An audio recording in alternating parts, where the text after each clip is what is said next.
You're listening to the Into the Woods podcast with your hosts, Dermot and Michael. Let's get into it. Wonderful chase by Shaw. Cox again. I cannot believe it. Daicos nearly runs out of room. He's goal. Jamie Elliott has won the game of footy for this famous club. Slap for Nick Daicos. He's going to be the hero. The little champ is going to pick the winner. Here's the Degoe moment. He unloads. Bang! You need your stars. And Collingwood stars just went and wrenched the cup back.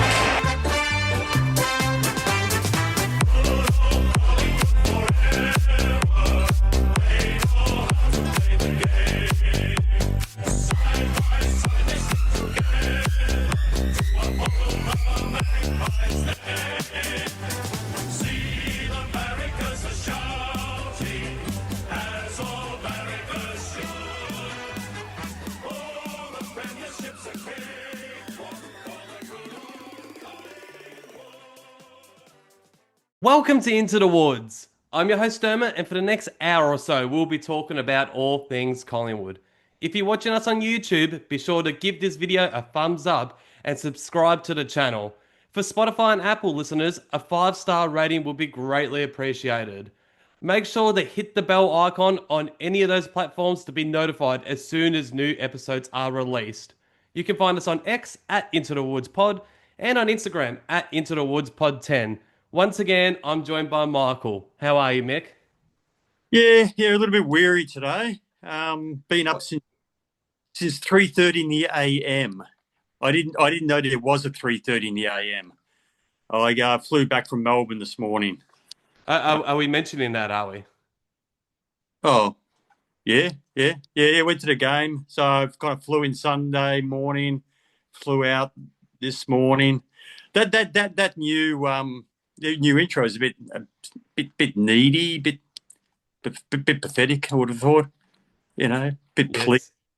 You know what pathetic is? Pathetic is trying to watch a boomer like yourself try and read his notes on his phone while also connected to Zoom. That was embarrassing. That was painful to sit through, but thank God we got here in the end. Well, Serg, who joined us at our first panel show the other week, he's kindly sent through some notes on the VFL, the last game. But I've got them on my phone, and because I'm recording to my phone, trying to navigate the phone while still maintaining the Zoom call has proven difficult. But we'll see how we go later. I had a bit of a dry run before. Didn't go well, but had too many things. It got very confusing.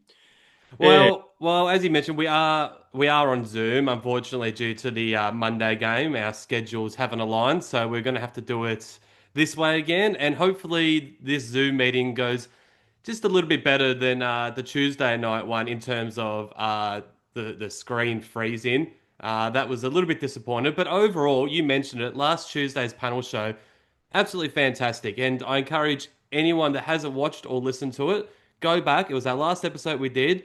And we had Serg on, we had the Grub Man on, and we had Oscar, my mate, coming on as a replacement, a very late replacement. So we're very grateful to all three of those guys. And yeah, luckily, they were all so good. They've all been invited to come back on. Serg will be joining us for our next one in July.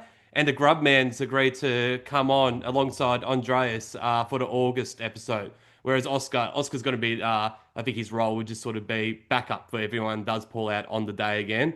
Oscar's just an easy option to get on. What are you laughing at? Oh, just just as an emergency. He did very well. Oscar did very well. I thought they all did well because they all represented different eras too. Like Serg took us, he could take us right back into the 60s. Whereas Grubman, he hasn't known footy that hasn't involved Scott Pendlebury. Scott Pendlebury's been playing literally his whole life, and then you, myself, and Oscar, we cover other eras as well. So don't put yourself in the same era as Oscar and I, old man. Slightly earlier, like I go back to the late 70s, so Serg goes back probably 10 years before me, and yeah, so it was a really good mix. It was, because I think I was definitely nervous about who we were going to get on, because we don't know these people other than Oscar, who was the late inclusion. We don't know these people, so we don't know how they're going to go. But they were fantastic, all three of them. So yeah, we encourage for our July and August episodes. Anyone is welcome. Anyone is welcome. We've got. We're desperate. We're desperate. We're not desperate. Nobody's ringing in. No, that is not true. I'm just opening it up to everyone. So I think we've got 2 spots left for our next one in July, alongside us and Serg, and 1 spot for our August episode. And then we should be all good to go. And what are you giggling at? Stop giggling. We've got two of the 3 spots left for the July. So we've only got one person so far has put their hand up for the July. I've only just started talking to people about it today. You idiots. Literally about 2 hours ago, I started talking to people about jumping onto future episodes. But yeah, hit me up on Instagram at Into the Woods Pod 10 or on Twitter at Into the Woods Pod. Just chuck me a DM if you're interested. And I think in September, during finals, we'll try and do it weekly in the lead up to what is hopefully a 17th premiership. So fingers crossed. And I think that's a good segue to get into all the hot topics. We've listened to the wisdom of Sir Winston Churchill and the brilliance of genius Albert Einstein. In the 60s, we heard the great JFK. Now, all the great minds are talking footy.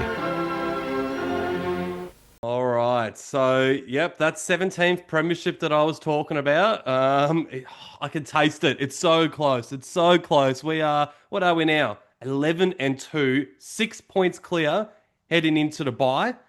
6 points clear of second, I should say, heading into the bye. And I saw someone post yesterday that we have the exact same amount of wins and losses, as well as the percentage being 1% off what we were in 2023. So I think our percentage in 2023 was 135 and it's 134 heading into the bye. So there's a lot that's looking very similar to that season. Look,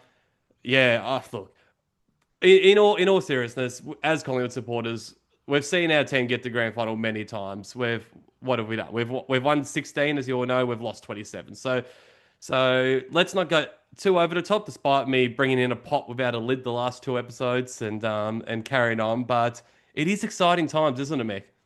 Well, yeah. Can I answer a question that was put to the panel last week, and I was the only person not to be invited to answer it?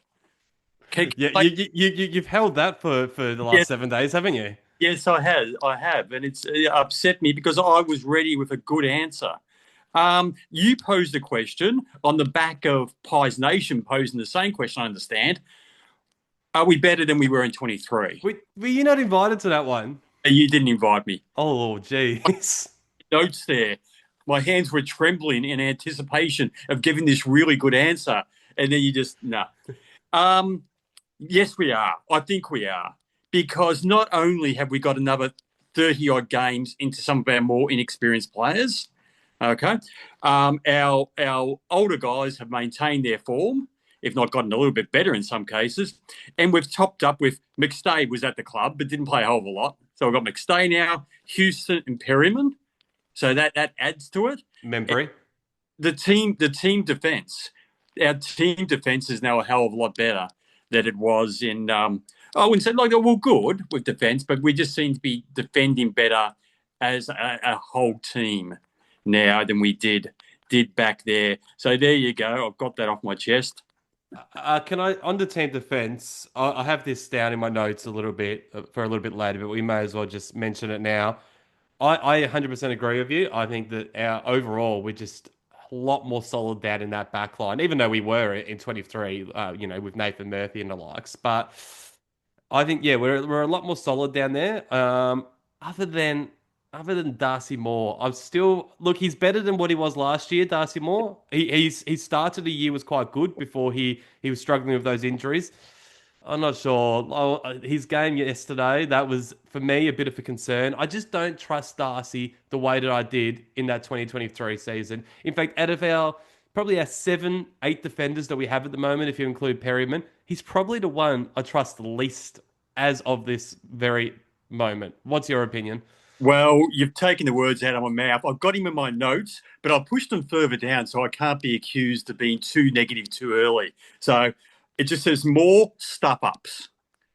More stuff-ups. He regularly gives away 1 or 2 goals a game. Yesterday he had the ball came in deep into their forward line. I just think, who's number 35 for Melbourne? Adelaide offered 2 first-rounders for him a couple of years ago. Swingman goes back and forth. Oh, Petty. Petty.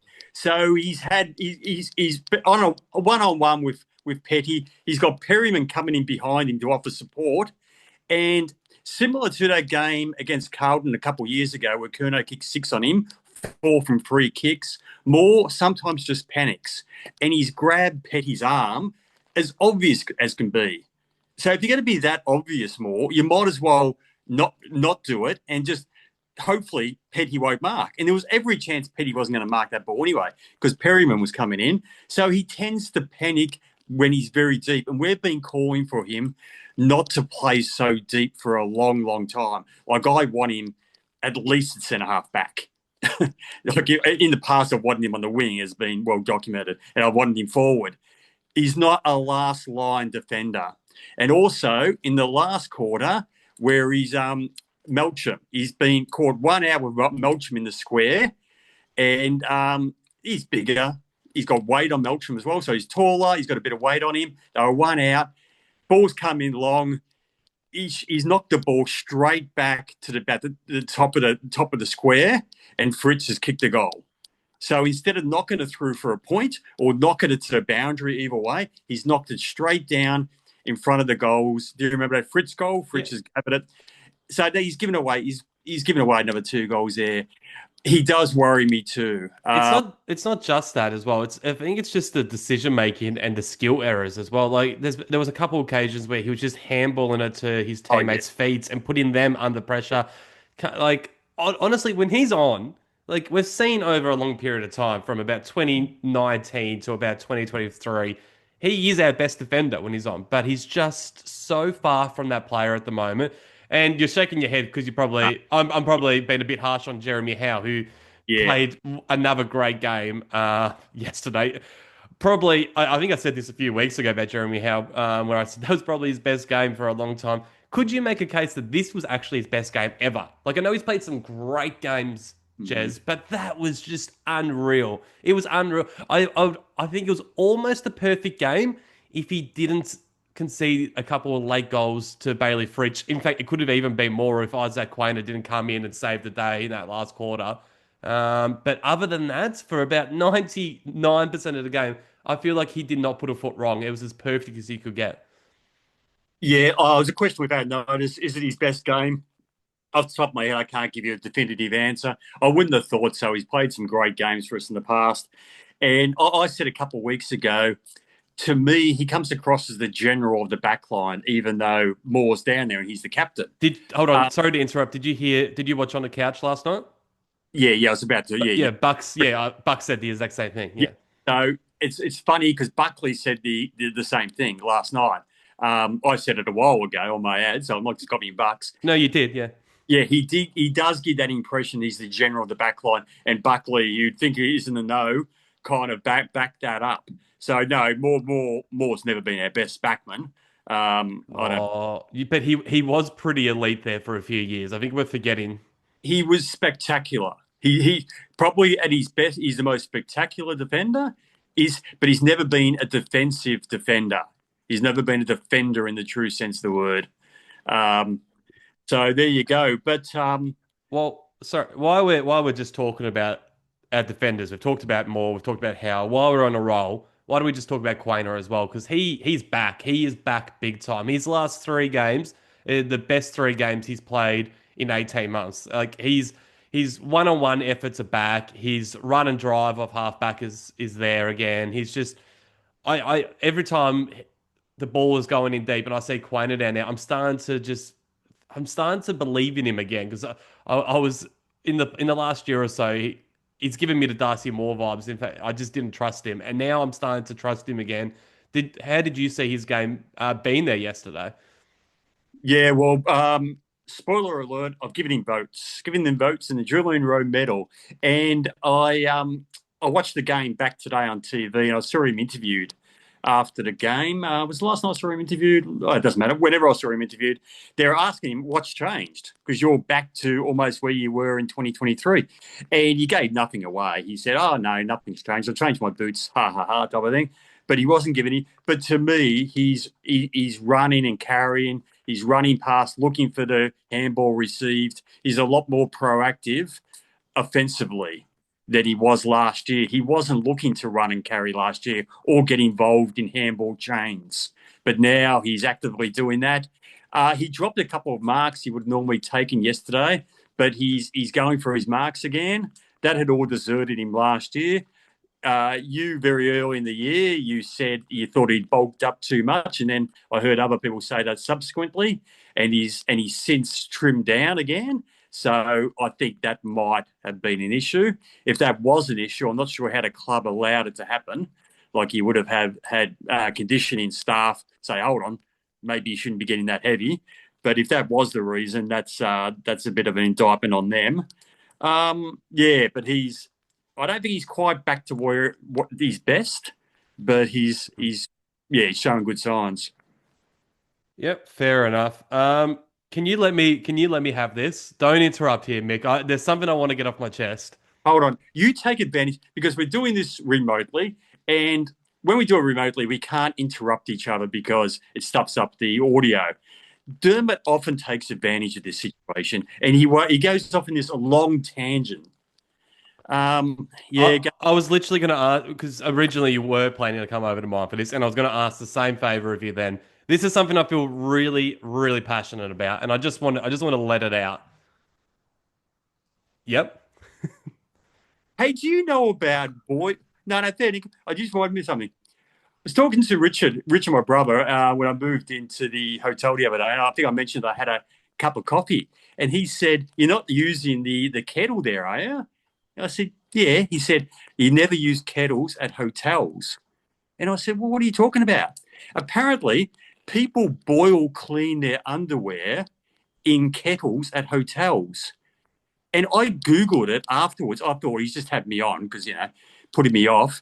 It's a thing. I Google it, and people boil clean their underwear in kettles at hotels.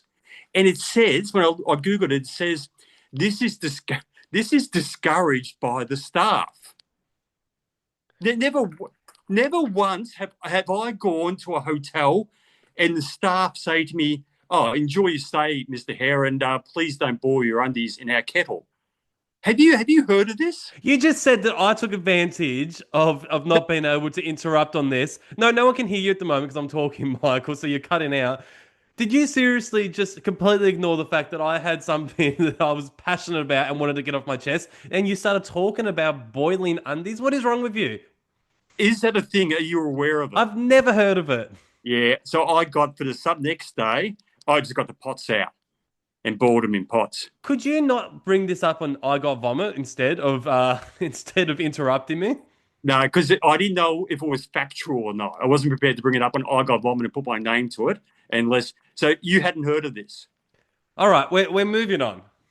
Okay. All right. So what I wanted to get off my chest is we go to the football to watch the superstar players, don't we? We all love the superstars of the game. I speak of Nick Daicos, Marcus Bontempelli, Christian Petrarca, Lockie Neal, Zach Butters, even Paddy Cripps. These are the guys that we come to the football to watch. We don't come to watch dirty little taggers. Nobody comes to the football to watch taggers. Now, tagging is a part of the game. I understand that, and I encourage it. There's times where I would like to see Collingwood tag more, but you need to do it in a fair way. For the first half in yesterday's game, that grub, Ed Langdon, who hasn't done anything since 2021, I didn't even know he was still a player. The last I heard of him, he was mouthing off about Collingwood. Oh, buddy, what was that? Duck quotes or duck no dinner, some shit like that. That's the last time I heard of that bloke. Didn't even know he was still around. Well, anyway, he tags Nick Daicos, as we all know. And for the first half, all he's doing is grabbing him off the ball. Grab an arm, grab a jumper. Not letting him have a run at the ball. And the umpires just continue to ignore it. They continue to ignore it. And that is, at the end of the day, it's just blatant cheating. It's crap. We're not there to watch him. We're there to watch Nick Daicos. Now, if you can tag Nick Daicos out of the game in a fair way, I'll be the first one to say congratulations. You've done an amazing job. Like, it's just a part of the game. Like how it is with a full back going to the best full forward in the comp. If you're holding goalless, I'll be first one to say good on you. It's the same. But it just happens too often. Since Nick Daicos has been at the club, I've seen this way too many times. Now, after halftime, obviously what I'm saying is correct because I think the umpiring coach said something to him at halftime because he started to get a few more frees. And too little too late at the end of the day. Now, that one in the last quarter where he was pushed in the back and had a shot at goal, that one was probably a little bit soft, but it doesn't make up for all those ones missed in the first half. And people are saying, oh, Ed Langdon, what a great game he played. It was remarkable. Well, for the first half, he just blatantly cheated. There was no skill involved in that. And then afterwards, in the second half, Nick actually played all right. He ended up with 20 disposals and a goal. It could have easily been 2 goals. And what did Ed Langdon end up with? 4 disposals for the game. 4 disposals. No, he didn't play a good game. He played a very, very average game, and something needs to be done about these dirty taggers. I've seen it enough. We're there to see the superstars. We're not there to see them. What's your opinion, Michael? Well, I have got it written down my notes. That's the underwear one. Daicos, 19. It was actually 19 and a goal, I understand. 19 and a goal, as opposed to Langdon 4. So for a side that lacks a bit of outside run, and I want to get to another point in a moment in regards to Melbourne, for a side that lacks outside run, they've sacrificed one of their better outside runners in Langdon. So they've sacrificed his entire game, and he's had no influence with his 4 possessions from an offensive point of view. Yes, he's kept Nick from, maybe a good game would have been 27-28. He's limited him to 19 and a goal. He still contributed. So I still think we win overall with that matchup. Like you said, I agree with everything you say in terms of, he should have got a hell of a lot more free kicks. Lee Matthews said, he was of the same opinion. He should have had one in the first 30 seconds. I'm not sure if you saw him on the couch. Because I was screaming out for a couple there, and one of which he got was right in front of us. Langdon was just holding him by the arm at a stoppage. I think he had both his hands on forearm and up near the shoulder, and it was so obvious I had to get that one. So I agree with you. They can't be doing that. They can't be wrapping their arms around guys at stoppages. That happens at full back. Bang! It's a free kick to a full forward straight away. Yeah. So there's no difference, but. Just to that's a good segue to my. Do you want to continue on with this point, or I think we've said all there is to say? Well, I could go on and on and on, but look, Langdon's game yesterday, it took no skill. Grabbing onto someone and mouthing off and getting in their face is not a good game of football. So, and at the end of the day, he's not even the best player in his family. That's true. The old, not even the best player in his family. Yeah. I miss his brother. I do miss his brother. Yes, his brother was a good player, wasn't he? Really good player. Who would you rather be, say, for the next 5 years, say? Melbourne, Carlton or Essendon? I know it's a Collingwood podcast, but I just want to touch on this quickly. Who would you rather be out of those 3 sides? I'm going to just put a line through Essendon straight away. I just think that they constantly stuff up their top picks way too often. I don't think they've got a lot of good kids. I'm not sure about Kako. I'm not sure if you've seen much of Kako this year, but I don't know. It's early to say, but I just don't see it. Katie looks all right. But because I'll just put this out there. I don't think any of those 3 are going to win a premiership in, let's just say, the next 3 years because, things can turn around quick. I reckon the only one that might be able to push up into a top 6 position, I still think it's Melbourne. Well, you didn't let me you didn't let me answer the question. You paused. How long do you want me to give you a pause? Well, I wasn't finished. I just said I put a line through Essendon. I was about to get to the next part. I think right now Carlton have the better list still. You got Cripper and Curnow and the likes. Sam Walsh I don't know. I actually think Adam Cherry is a better player than Sam Walsh. But anyway, but that's right now. I think that Melbourne have a few good kids. Windsor and Langford and Xavier Lindsay, guys that have picked up in the last couple of drafts. Van Ruin, if he develops into his body, can they keep Cozzy Pickett? That's going to be a big thing. But yeah, I think long term, I still think I see a little bit of upside in Melbourne more than Carlton. So yeah, I'd go with them. No, I'd go Melbourne because of those young players you mentioned. They've got a good young crop of players coming through. They're star players like your Mays, your Levers, your Petrarcas, your Olivers, your Gorn, and Rivers is a good player. Oliver. Yeah, they've still got 2 or 3 good years in them. Oliver's still got 2 or 3 good years in him. I don't think he's got 2 or 3 good games left in him. He is shocking. He just needs to get a bit more confidence. I'm just wondering if they did the same as Collingwood did at the end of 22 and topped up with some smart, like as we did with Mitchell and Bobby Hill and Frampton. If they were to smartly target a few 2 or 3 players, but a key forward and a couple of outside runners, I think they could challenge for a top 6 position again in the next couple of years. They could, but they honestly, they just need to fix their culture because no one wants to go to that club with that culture. And I know you don't believe in it, but at the end of the day, it's true. Like Dan Houston said it himself. He was all ready to go to Melbourne. It was basically locked. And then after everything that happened with Oliver and Petrarca, he's like, why would I want to go there? So you can laugh it off all you want, but it's just at the end of the day, it's fact. So they need to change their culture. And if they can do that and get a few of these more mature guys in, then maybe they can do what you're talking about. Right. Oh, I wasn't laughing at what you said. I was laughing at your debating strategy. Your debating strategy is I'm right. But I am right. Like, just listen to that interview from Dan Houston in the preseason. But you obviously were never a debating captain in school. You can't just come out and say I'm right and win the argument. I didn't. I then explained why I was right afterwards. That's enough of Melbourne. Yeah. So look, it was a good win. It was a good win. I see it as a bonus win. And that was going to be the title to this podcast, but you didn't like it.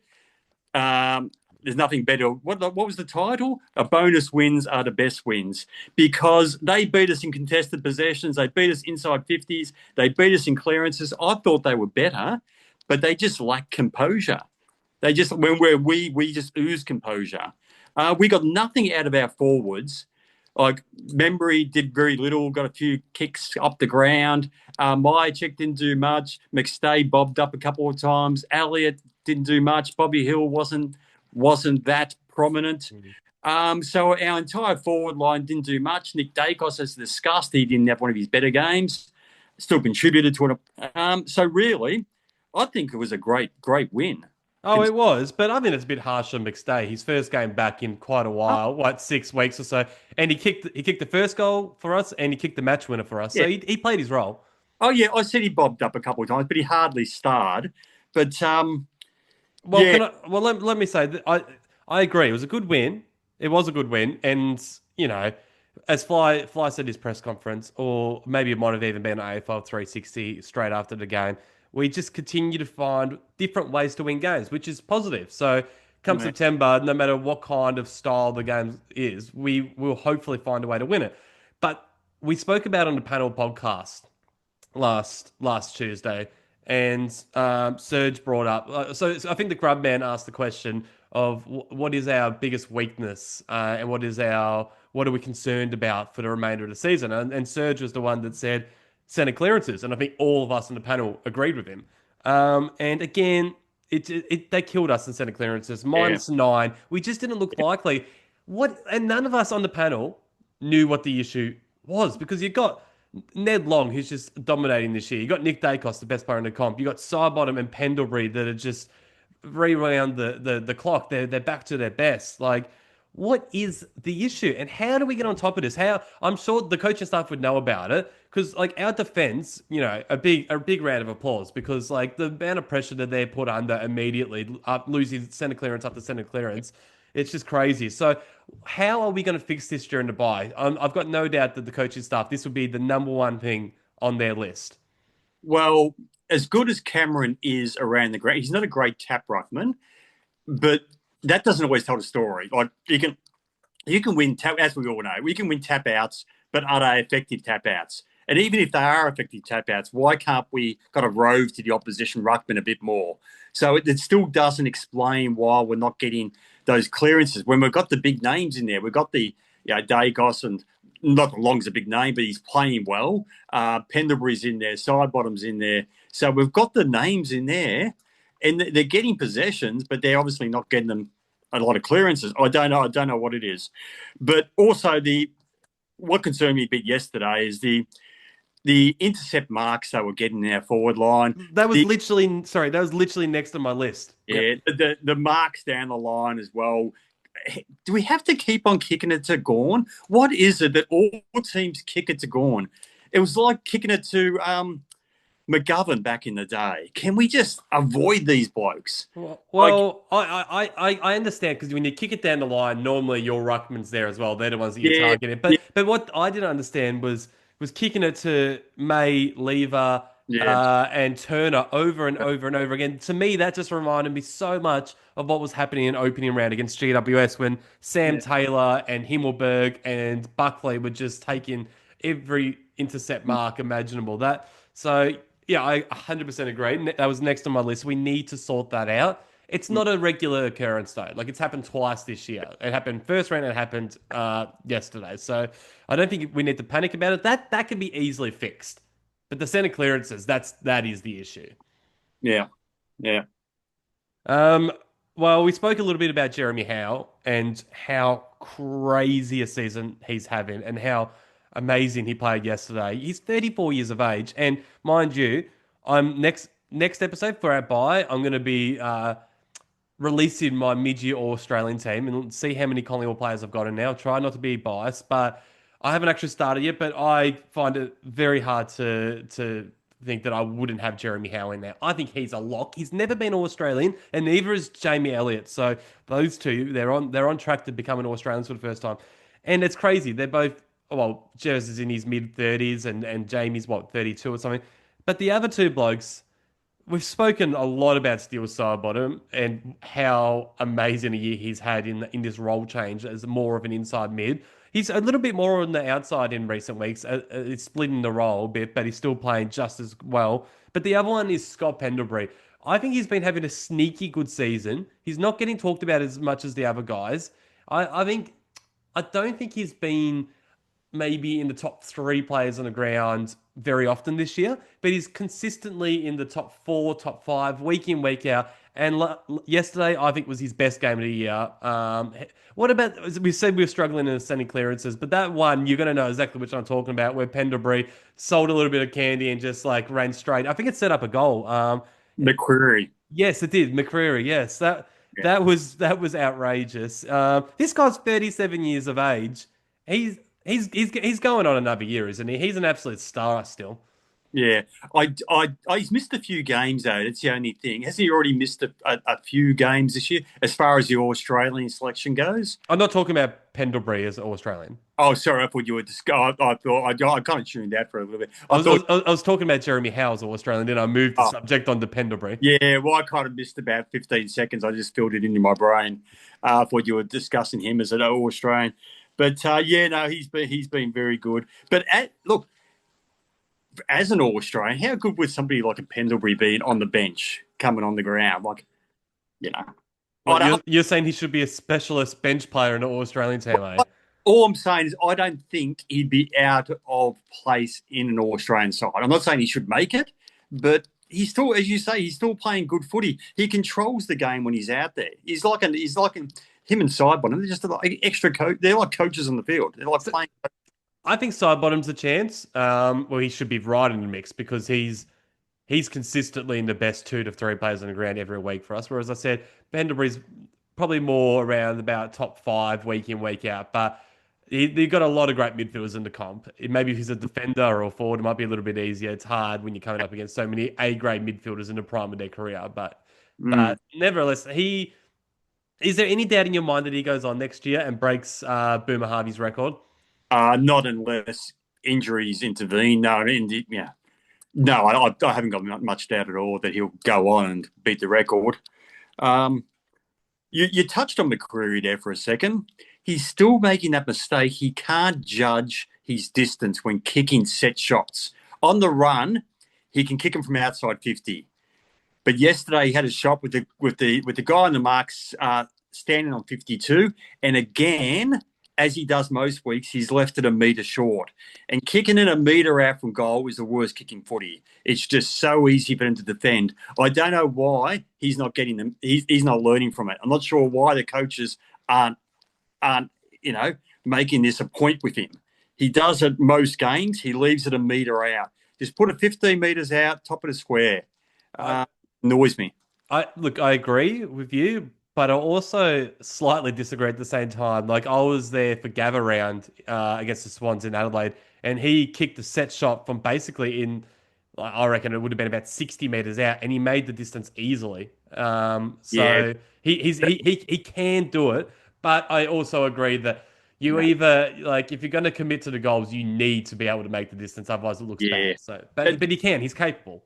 Yeah, that's the exception rather than the rule. Like, still side bottom, kicked one from 55 out in the grand final. He's kicked, I think, 8 from outside 50 in his freaking 15-year career, whatever it is. It's the exception rather than the rule. They're not the Rockets, who can do it, who can make the distance 90% of the time.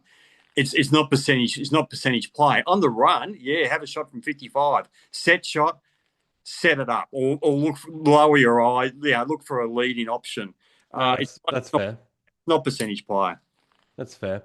All right. So as we spoke about, that dirty little grub, Ed Langdon, was hanging off Nick Daicos all game. But if you put all your attention into one Daicos, the other one is going to get off the chain. And Josh Daicos, I reckon that. I was about to say the move of the year, but then again, side bottom becoming an inside mid is pretty good. But it's close to the move of the year is putting Josh Daicos on that half-back line, getting that ball in his hand more often, not being stuck on the cold wing, which unfortunately happens to a lot of wingmen. You just want to get him in the game as much as possible. And he was freaking unreal yesterday. He was as clean. Like, yesterday, the game was a little bit scrappy. The conditions weren't great, but he was the cleanest player on the ground by far. It looked like it was dry weather for him. He's a superstar. And I know in past years, you've been a little bit critical of, like, you've always liked Josh, don't get me wrong. I know you have, but the one thing that you've always been a little bit critical on Josh Daicos' game is occasionally he'll try and pull off a miracle kick and it'll go wrong. But I think his kicking this year has been exceptional. I can't remember it going wrong too often. He's just at home at halfback. What do you think about Josh Daicos' game yesterday and just his season in general? Well, his season's been very good. We've been talking about Nick Daicos possibly win the Brownlow. It wouldn't surprise me if Josh won the Brownlow this year. You always go a little bit too far. No. He beat him to the best and fairest, which nobody saw coming. He beat him to the first best and fairest. He might beat him to the Brownlow. Not that I'm saying he deserves the Brownlow, but he's going to be catching the umpire's eyes. We've won a lot of games. He's got to be getting votes. So it wouldn't surprise me if he was at this stage. I'm not sure what's going to happen in the back end of the year, but you look at the voting to this stage of the year later on when they reveal it. I'd be surprised if he's not right up towards the pointy end. I think his brother and Starbottom are just taking too many votes off him. No, I'm not sure. Halfbacks don't get votes either. But I'm not saying he deserves the Brownlow. I'm just saying he's going to be catching the umpire's eye. He's in a lot of wins. But I noticed he, because I left the ground straight after the match and I didn't see the when they gave out best player on the ground. But Neil Danaher trophy. Yeah, it disappointed me. I think Howe was better. But again, like any awards in footy, it always goes to the flashy line breakers or the midfielders or whatever.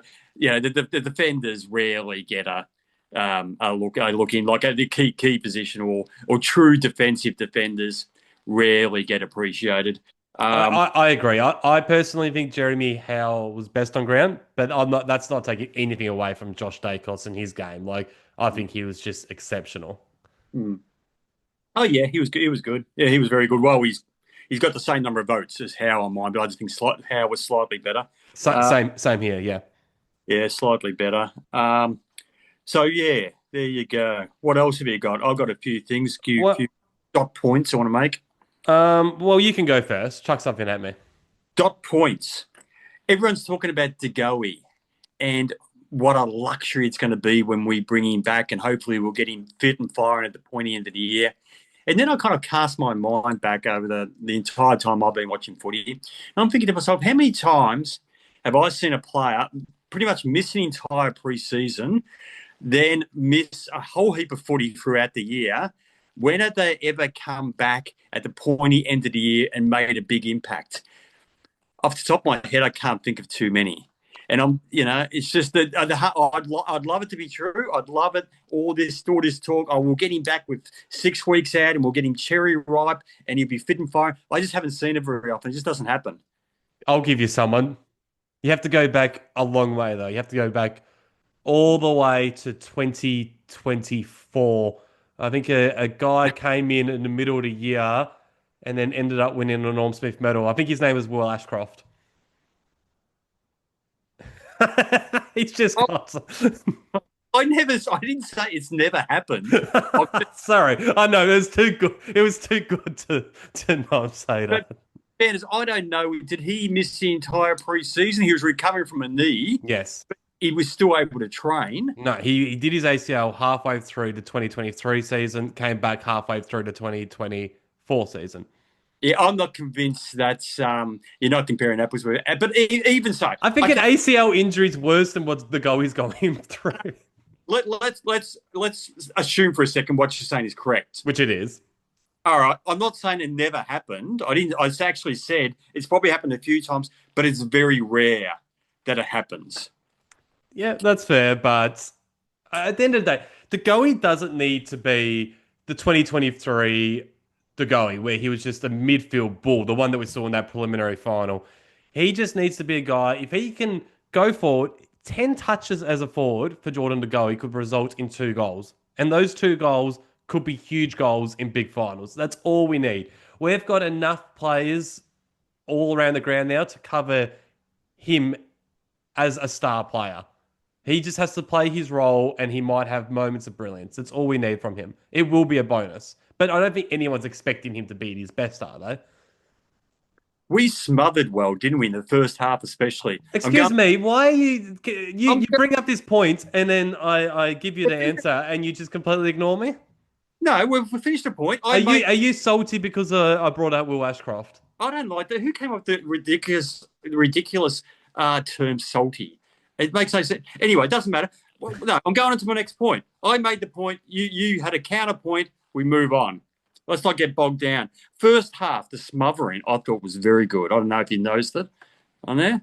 Agreed? Good smother. Yeah. Okay. Yep, I guess. Yep. Yep, tick. We get that one off your list. Awesome. Next. Yeah. Don't reckon they should have subbed Ed Allen. Okay, perfect. My next... Hold on. So you were saying my smothering point wasn't that very good? No, your smothering point was a bit boring. But yes, Ed, so on these notes, I've got the 4 fringe players. So Ed Allen, Will Hayes, Lockie Sullivan, and Will Hoskin-Elliott, who was the sub yesterday. And I've looked at, and I don't think De Goey will be right after the bye. That's what I'm hearing. Lockie Schultz obviously won't be right. But Maynard will be back. Lipinski will be available. See how I said available, not back. And Tom Mitchell, I think, is going to be ready for the AFL side if selected. So my question to you brought up Ed Allen, is who goes... So let's just say Maynard's an absolute lock. Who's holding their spot and who's getting dropped? Who's potentially coming in? So I have concerns for Ed Allen. I agree. He shouldn't have been subbed. I think, you got a kid like Will Hayes that... I saw some encouraging signs, but he had some pretty disappointing moments, which isn't on him. He's a second gamer. Lockie Sullivan, there were times where I just thought, you're a very serviceable player, but you're not quite up to the standard of AFL. And then, obviously, Hoskin-Elliott, who was the sub. So, yeah, I think that Allen should have stayed on. It should have been either Hayes or Sullivan subbed off. So, yeah, maybe you can now give your opinion on that and which one of those players I just mentioned, Maynard, Mitchell, and Lipinski, who comes back and who goes out. Maynard, okay. Right. Well, as far as just the sub goes, I think Sullivan probably should have been subbed off. I think we're lacking run and carry, handball chains. I think we're lacking in that area. And that's an area that with Allen being a great runner he is, that yes, he wasn't as good as he had been the last few weeks. But I think I would have kept him on because he offers that potential. And we needed that run and carry. So, yeah, I would have kept him off and probably subbed Sullivan. So I think they made a bit of a blue there because I don't think Sullivan gave us a lot. He's a bit fumbly and I 100%, like Ed Allen, he had done enough in the last few weeks to back him for the rest of the game. I thought that was very disappointing. Right. So Lipinski, Maynard, Mitchell. How many games has Mitchell had now? I think he's had 3 or 4. Yeah, he'd be getting stage now. Apparently, I just had a brief look at Serg's notes there, but he didn't have a great game in the twos. Well, as like maybe we should have read Serg's notes in the VFL before we spoke about this, but this is why it's great to have Serg giving us these notes now, which hopefully we're not treading on the Pies and Nations podcast toes at all. But it's great because I read on Twitter so many people bagging Tom Mitchell's game, and I was thinking, geez, that's a bit concerning. But then when you read Serg's notes, and he sent us an email, and they're just amazing. We won't be able to read them all out because he's just gone into so much detail, which is great for us that doesn't get to watch the game. But reading Serg's notes, that was the first time I'd heard that he'd actually been tagged. So all these people on Twitter chirping off, man, Tom Mitchell's not going to get tagged in the AFL. He's about what? 5th or 6th on the list of midfielders to get tagged. So you won't have to deal with that kind of attention at AFL level. So, thank you so much to Serg for actually letting us know what happened in the game. Do you want to run through a few of Serg's dot points before we go back to answering who's in and who's out? Because maybe there's a couple guys that are going to be pushed in other than Maynard, Mitchell, and Lipinski. Okay, I'll do that now. Right. So again, thanks to Serg, and apparently we've got the tick off from Pies Nation to do this. I didn't feel right in doing this. I feel like it's stepping on their toes. But I hope I got the tick off. I'm not 100% sure, but anyway. Okay. Rightio. So Pies lost to Casey Demons after beating Box Hill in a bit of an upset the other week by 17 points. Box Hill hadn't lost the game or had been 7-1 or something. So good. But lost to Casey Demons by 9 points, 7-6-48 to 7-15-57. So we were really kept in it through their poor kicking, apparently. And they couldn't handle the Casey's pressure. And also poor kicking skills by us around the ground, going at less than 65%. This is where the technical challenges come in. So I'm going to have to minimise Dermot here for a second and see if I can get to. Hold on. Jesus. Oh God! For our listeners, this is a boomer at work right now. All right, here we go. Oh God! Yeah, Jesus. This is bad. Nah, wait on. Here we go. This is what happens. You give Michael one job. This is the first time I've ever given him a job, and he's butchering it. Poor old Serg has gone to all this effort, and you can't even read it out. No, this is going beautifully. I've got it. I'll read the summary. Here we go. That summary. We'll get highlights. We'll go highlights. Cochrane. I think Joel Cochrane. He was our first draft pick last year, was he? He was, yeah, and I haven't heard a lot about him in his season, so this will be interesting. So I'm just going to read this verbatim. Cochrane's best game to date with 17 possessions and 6 marks. Okay, so best game to date with the young our first rounder, our first pick, I should say. And then Steele. Now, Steele, I think, was one of the mid-season draft picks. Correct. Yep. Continues good form, 20 disposals, 1 goal and 6 marks. Di Matteo. Nobody knows how to pronounce his name. Even his mother's not sure. Did you see the comment in our YouTube channel from like a couple of episodes ago? Someone tried to tell us how to pronounce it. Yeah, I'm not even trying to pronounce it correctly. I'm not that interested. I'll learn it over a period of time. Yeah, he started well. He struggled in the second and third quarter. but still our highest possession winner with 28. Sorry, the text is a little bit small. Mitchell, well held for a quarter of the game, but managed to, first 3 quarters of the game, but managed to have a big dominant last quarter with 26 possessions. So ran out the game well. Cox was our only multiple goal kicker, was our best ruckman, 21 hitouts. Ryan and Dean were good in defence. So there you go. So the goal kickers, Cox 2, Smith 1, Steele 1, Brown, Mason and Byrne 1 each. And then, as we said, Di Matteo got 28 possessions, Mitchell 26. There you go. So that was good, wasn't it? Yeah, well done, Michael. So off the back of that and Serg's report, is there anyone other than Bruzzy, Titch and Lipper that can push into this team after the bye against the Saints? Right, so... Di Matteo, maybe. But I don't think they're not going to want to make a crazy amount of changes, are they?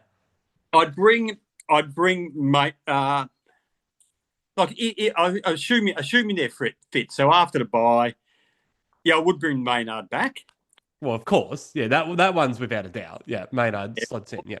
You're asking the question. I'm answering it. All right. Maynard back, Lipinski back. I like his running ability to deliver inside forward 50. Serg won't like that. No, he won't. So those two come back for Will Hoskin Elliott and probably Hayes. And then Mitchell, if he comes back, maybe I wouldn't mind giving him a bit more of a run in the twos, maybe another week or two in the twos. And then he comes in for Sullivan. What's the point in that, in continuing in the twos? Like, he's already been back like 4 games now. We've got the bye. That'll be 5 weeks. I think there's no point in holding off Tom Mitchell. It's either now or never. He comes in surely he just comes in for Sullivan. I agree with Maynard and Lipinski coming in for Hayes and Hoskin Elliott. Yep. I think, giving Lipper another chance. I think he was quite good in his last game against the Hawks before he got knocked out. So I'm happy to give him a go, even if it's as the sub. But yeah, for me, I just don't think there's any point in putting this off any longer. I think Tom Mitchell, he comes in for Sullivan against St Kilda after the bye because we need to see how he works as a... He's going to be mainly a midfielder still, but how he's going to go in his second role as a half forward, because eventually guys like Lockie Schultz and Jordan De Goey will be fit, and there's going to be less spots there. So he might not be able to force his way in if we wait any longer. So this is the time where we have to see if it works. Yeah, I just think we're in the position we're in. We wouldn't really. You'd have to be in the club to know physically if he's going to be able to take the step up at this stage to AFL. He's not playing any limited amount of minutes in the VFL. So you got to just assume he's right to go. Yeah. Look, if they think he's right to go, he comes in for Sullivan.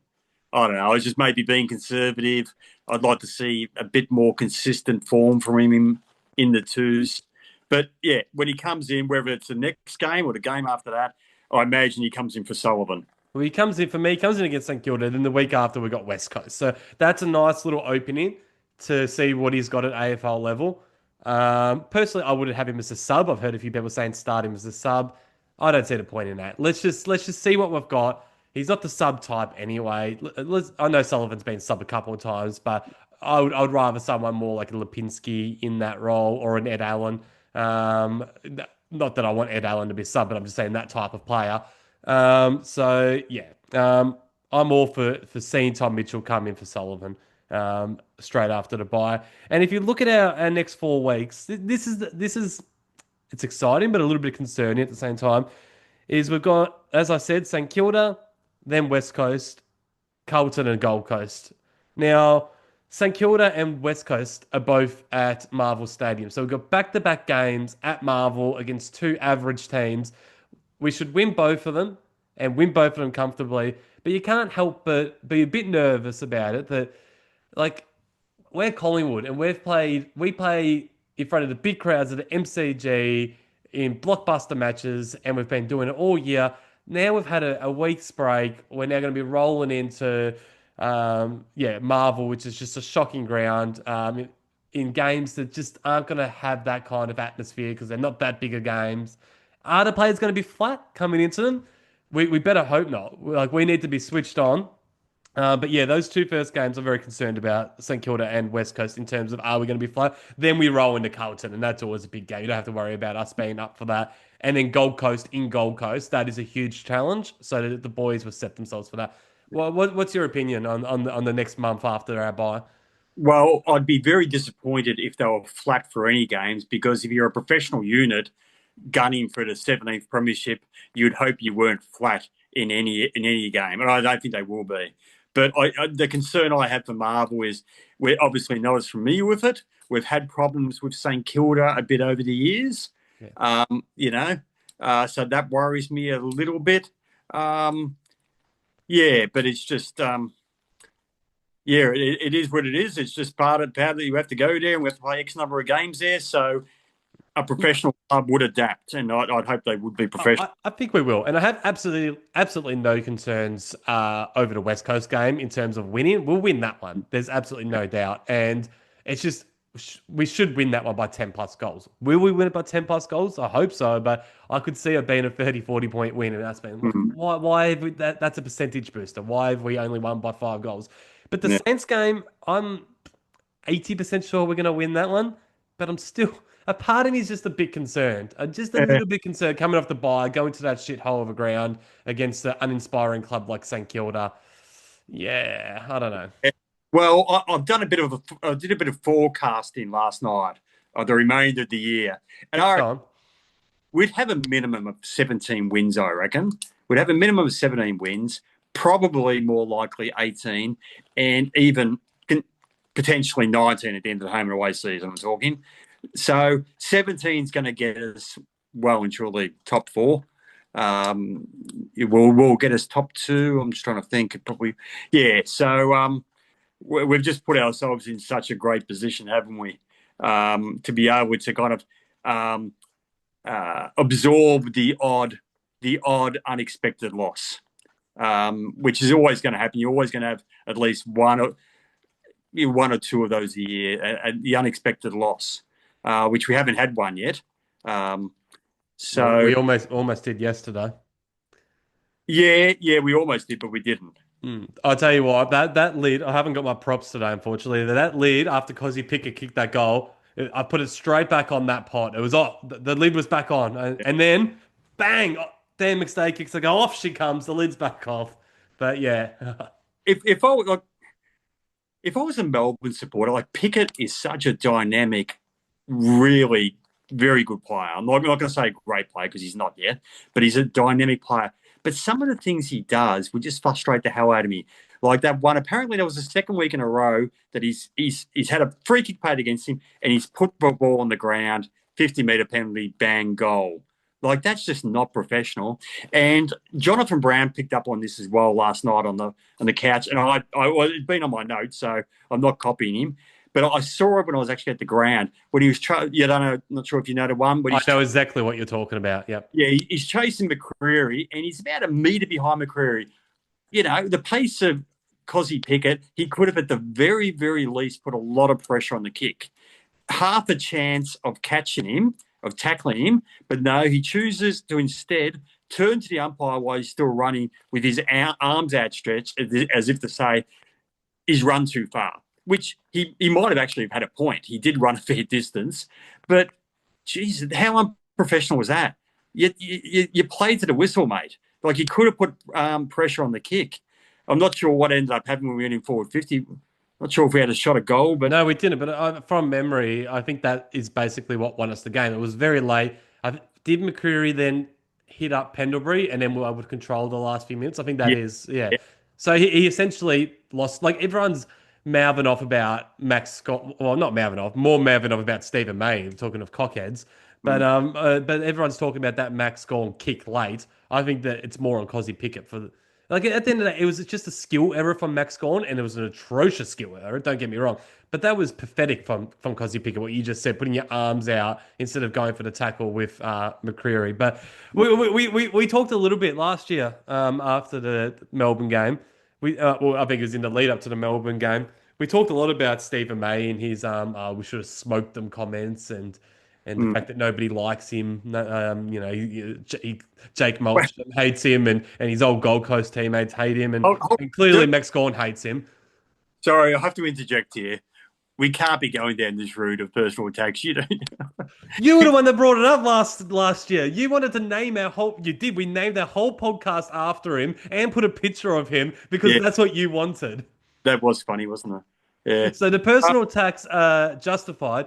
Is there a bigger wanker in the competition than Stephen May? Like, you've got Max Gawn there, who's probably the greatest ever player. If not, he's on the podium. He's just your heart and soul, week in, week out, whether they've been crap and near the bottom of the level, whether they've been good and winning premierships. It's always been Max Gawn, and every single time there's been cultural issues at Melbourne, Max has had to face the media. He's put this team on his back. He's an absolute superstar on and off the field. Everybody loves Max Gawn, whether you go for Melbourne or not. And then he makes one error at the end of the game after just busting his gut out for that whole match. And you've got that imbecile Stephen May getting stuck into him not once, but twice. I'm not sure if you saw the Channel 7 footage. They had a different angle. After Max told him to fuck off, he literally said, fuck off, mate. He then apparently went back for another crack. That guy has literally been in fights with his teammates multiple times that we know, like actual punch-ups. He's a wanker. And then his comments about us in 23, like, mate, you've beaten us twice in about 10 years. Like, anyway, Well, but of course we had, not that we had punch-ups, but we had, Nick Maxwell and Heath Shaw going at it on more than one occasion. So, like, we don't know what May said to him. We can assume what he said to him by Gawn's reaction, but was Gawn being a bit oversensitive? Was he? Who knows what was said? So I know he's got form. May's got form. But so probably was his fault. But in fairness, we're not certain, and it does happen at clubs. I don't think it's as big a deal as people make out. There's only one thing in this world that is worse than Stephen May. Do you want to know what that is?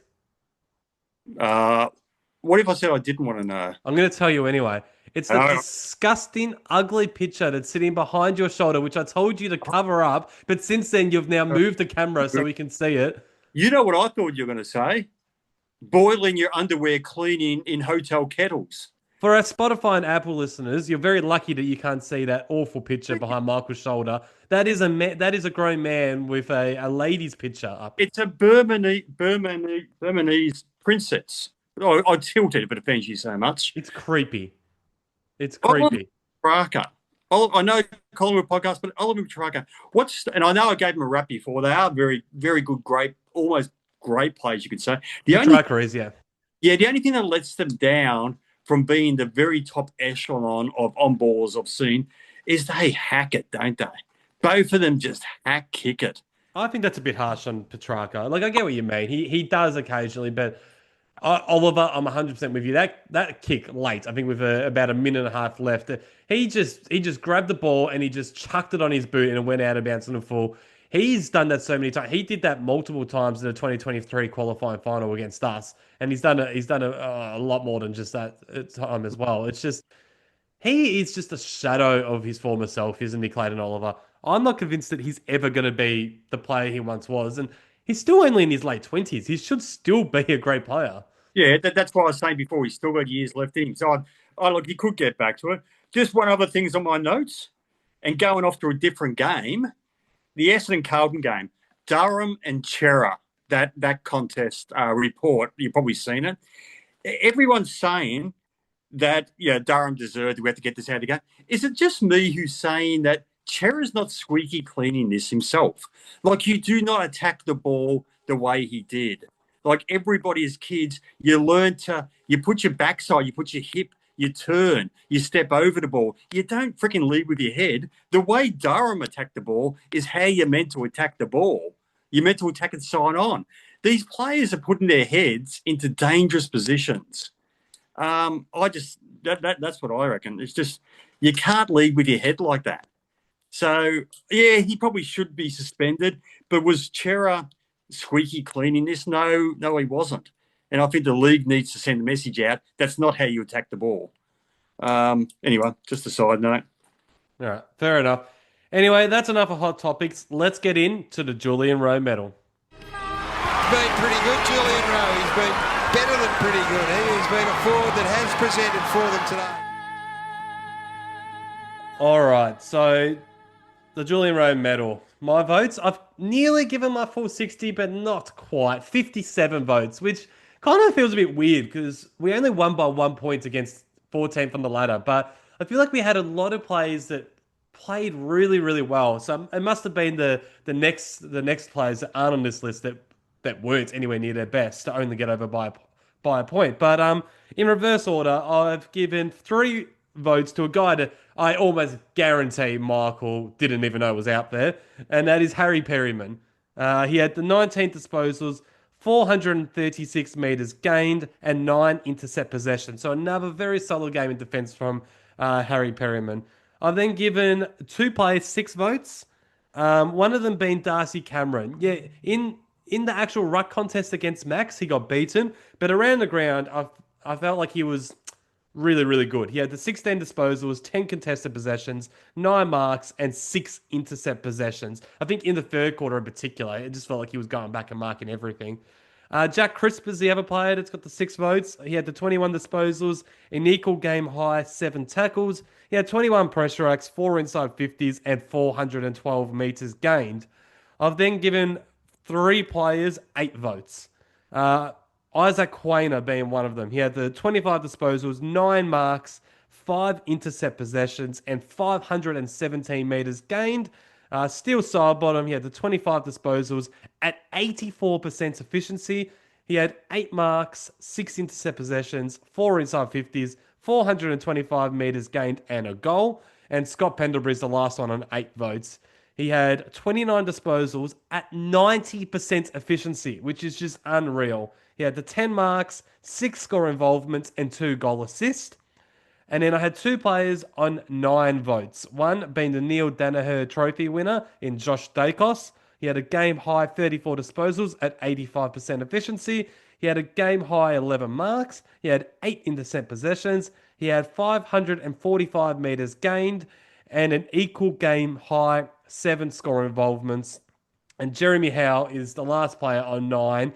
If it wasn't for that last 10 minutes of the game where he gave up a couple goals, I actually would have given him a 10 because I think he played his role perfectly. But I settled for 9. He had the 26 disposals, a team high 12 contested possessions. He had a game high 582 metres gained and a game high 14 intercept possessions. So to recap, that is Howe 9, Josh Daicos 9, Pendlebury 8, Sidebottom 8, Quainer 8, Crisp 6, Cameron 6, and Perryman 3. So you gave 8 players votes. That's correct. Probably. I don't. Yeah. So I've got all those 8 in my, plus another 2 for a total of 60. Ooh. It was an unusual game in that we didn't play that well. But maybe there wasn't a lot of good players beyond these 10. That's why the result was as it was. I just said that, but all right. But what's that? I literally just said that, but you weren't listening again. No, I listened, but I said it in a more articulate manner. You did. To fill the listeners in. I'll give you that. You did. Yeah. And yes, I did see Perryman. I watched him very closely, being the first time I've seen him live, and I kept my eyes on him. So I've given him votes. I'm proud of you. Yes.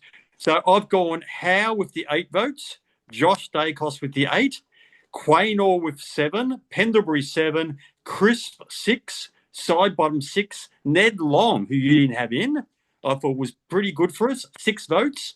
And then 4 each to Perryman, Houston, and Cameron. Again, with Cameron, he was beaten in the tap work around the ground, but I think his marking was very good.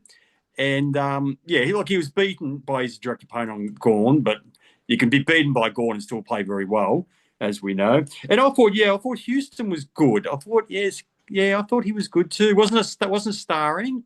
But no, I agree with you. The touch on Houston, he was probably next on my list to get votes, but I think the last 3 weeks I've nearly had Houston in my votes and not giving them any.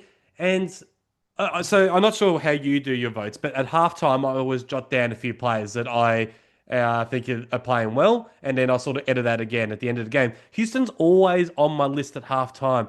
I feel like the last 3 weeks, his first half has been really, really good, and he's died out of the game in the second half. So I just felt like it was like that again on the weekend, and for a game that's decided by 1 point, you can't have your good players dying out of those games. So that's why I left him out. But he probably was next on my list. And who was the other one? Ned Long.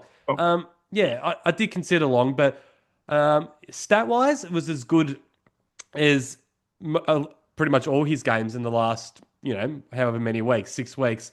I just thought the eye test, it was probably his worst game, and it wasn't not he didn't play bad. It's just that he's just been so good. He just made a few little errors that he wouldn't normally. That one when he was running into goal in either the third or fourth quarter, it's just in too much. Mate, you've got no pressure on you. You're running straight in. You're 30 meters out. Just have a shot. He didn't get close, and it went out of bounds.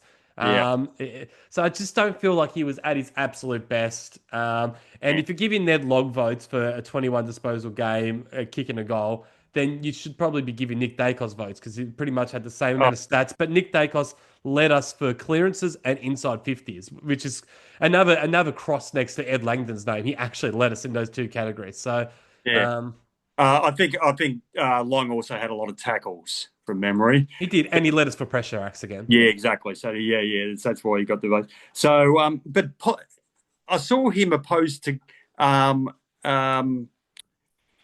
Cozzy at a couple of stoppages. I didn't like that idea. They had him matching up on Cozzy on quite a few stoppages, which I thought was a bit dangerous. Yeah, he cost us. This is another mistake, mate. You just reminded me. He cost us a goal in either the third or fourth quarter by he was matched up on Cozzy and just let. This was a ball up inside 50. Just left him. Was hunting the ball, and then the ball came out because he kicks the goal. So, there were just a few little moments that was just un-Ned Long-like, and that's why I left him out of my votes. Yeah. Yep. So just to recap, Howe 8, Josh Daicos 8, Quaynor Pendlebury 7, Crisp Side Bottom and Long 6, and 4 to Perryman, Houston, and Cameron for a total of 60. There you go, bang. We're going to be doing. Who Am I in a minute, which means I'm going to have to minimise you again because I've got my notes again. So this is going to be a challenge once again. It's always a challenge with you, Mick. Are we going to go into that now, are we? I don't see why not. Here is Who Am I? Right.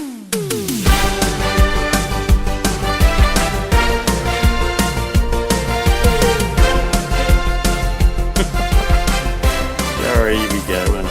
Move it down here. You're not meant to be talking over the intro. I don't know what you're doing. You're meant to be put on mute. But anyway, who am I?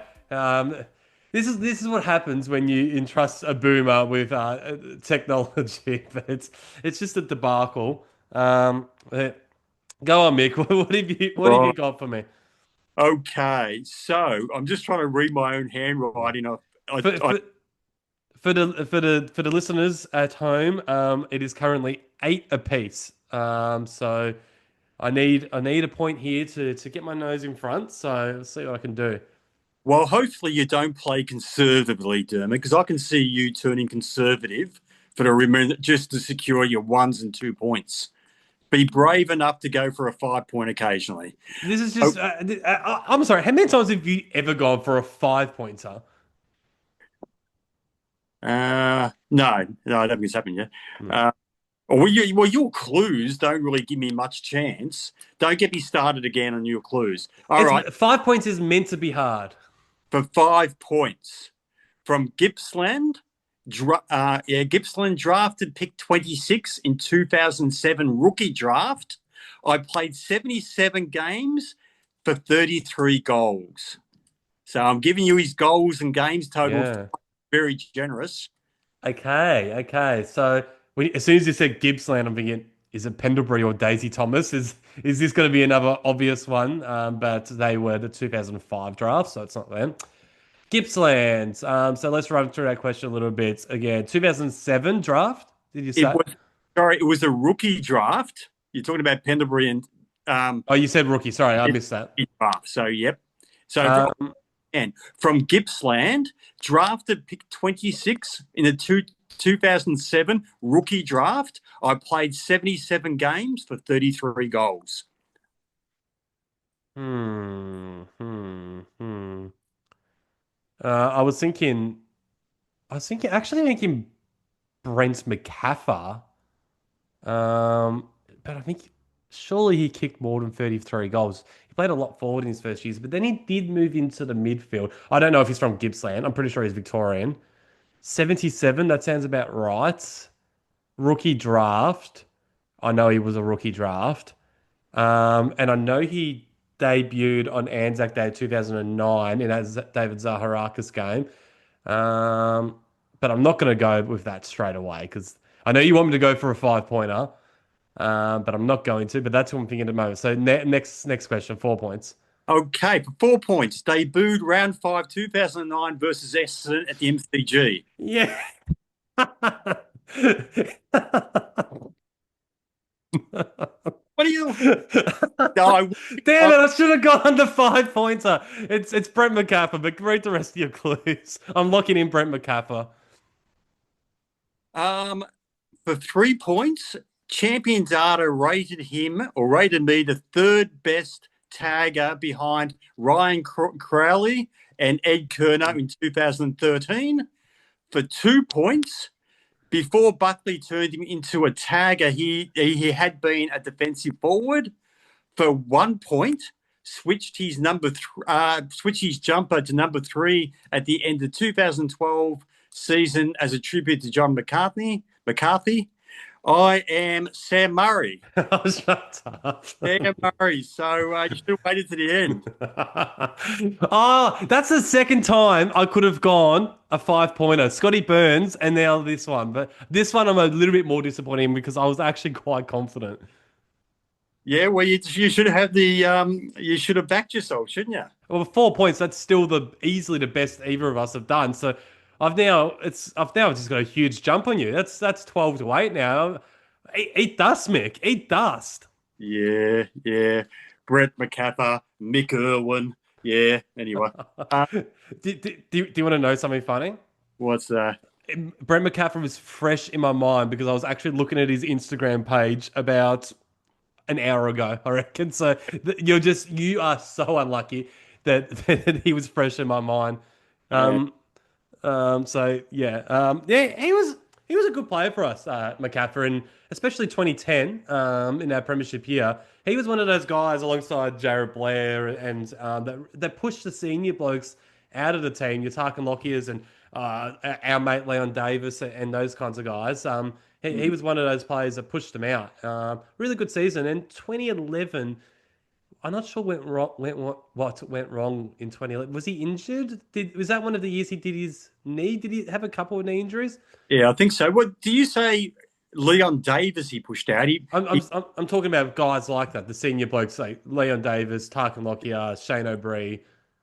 Well, Leon Davis was all Australian in 2011, of course. But I'm saying he pushed him out in the 2010 season. Yeah, he did, I suppose. Well, he did. He didn't play in the grand final team, did he? Well, he played in the first grand final. No, but I'm saying he was picked ahead of those senior blokes, which he was, because he played in the 2010 premiership and Leon didn't. I don't know why you're challenging this. Well, you seem to be getting upset. It's just a small point. So there you go. 4 points. 4 points. Fucking bang, mate. Bang. So we'll wrap this up in a second. But before we do, I just want to touch on the panel show again. So that will be on July 1st. So it falls on the first Tuesday of every month. And funnily enough, that will be the 1st of July at 7:30 p.m. is when we meet up. So, we've locked in Serg and you and myself. So we're looking for 2 more panel members for that. And if you haven't listened to the previous panel show episode, listen, because it's still relevant even now. The first half hour is basically the 3 panel members talking about their favourite Collingwood experiences. And then the rest of the show is us talking about basically the season ahead. So it's not even it's not a preview of the Melbourne game. It's basically previewing the whole season ahead We had some great discussions. It's all still relevant now. So if you haven't listened to it already, make sure that you do. Yeah. So any final words from you, Mick? No, I don't think so. Nothing. You don't want to have one last comment about underwear and kettles or anything like that? No. Well, I had to kind of, yeah. I was exposed to the great unwashed again on my trip to Melbourne. The previously mentioned socially retarded at the airport. And Jesus, no, I won't go into any details. Have you just thought that maybe people just don't want to talk to you? No, it wasn't that. Maybe you come across as a little bit weird. I don't know. Like, I'll just touch on it quickly. So I'm at Melbourne Airport. What day is it? It was this morning. Seems like a long time ago. And we go in, those tensile barriers they've got, and you go back and forth through the tensile barriers as you go to customs. There were these, a couple in front of me. I won't be disparaging about their appearance, but they were just waddling in front of me. And I was in a bit of a hurry. They started waddling in front of me. And then the lady, the partner, just stopped dead in front of me. Just stopped walking for no apparent reason. I said, excuse me, and she wouldn't excuse me. So I've had to go around her, and then I've continued walking in front of her behind her partner. And then we've got to customs, and she said, excuse me, we're together, meaning her and her partner. As if they had to stand together at that point because they were betrothed, and I couldn't be between them. And I've just kind of glared at her, and then the partner's kind of looking at me. I just kind of stepped in front of the partner and kept on going. But what is wrong with people? You can't just stop dead in the middle of a tensile barrier on your way to customs and be put out when people walk around you and insist that you have your place back because you happen to be a partner of the person that they're in front of you. It makes no sense. There you go. That's it. I regret staring you up. I really do. How do they negotiate themselves through life, these people? There's an unofficial I got vomit to end the show with. So I'm sure all our listeners are happy with that. You can't jump the queue just because you're in a sexual relationship with somebody further up the queue. What's your mouth? What is wrong with you? I had to say, that's basically what she's saying. I'm in a sexual relationship with that guy, so I get to stand next to him. No, you don't. That's not how it works. All right, don't forget to subscribe to our channels on Spotify, Apple Podcasts, and YouTube. If you want to follow our socials, you can find us on X at Into the Woods Pod and on Instagram at Into the Woods Pod 10. Thanks for listening. We look forward to doing it again next week. See ya.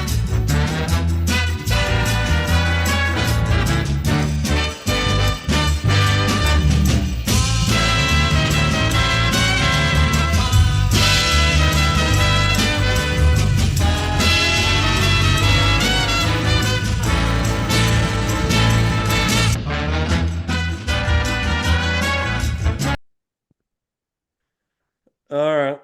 That was a weird way to end, but... Yes. There you go. It's true. Like, he had a Sons of Anarchy. This guy, they were Bogans, fat Bogans.